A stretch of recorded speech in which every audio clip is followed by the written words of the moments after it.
Mga igsuon mayong adlaw kanatong tanan.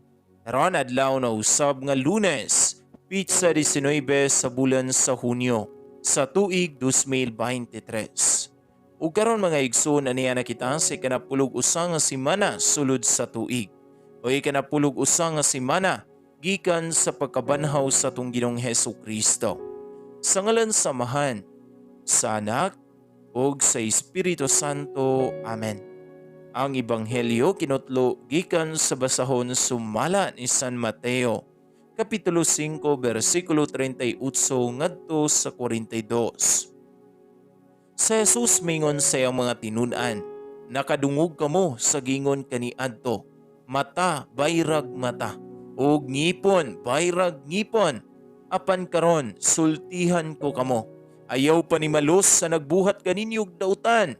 Kung sagpaon ang tumong aping, ipasagpa usab ang wala.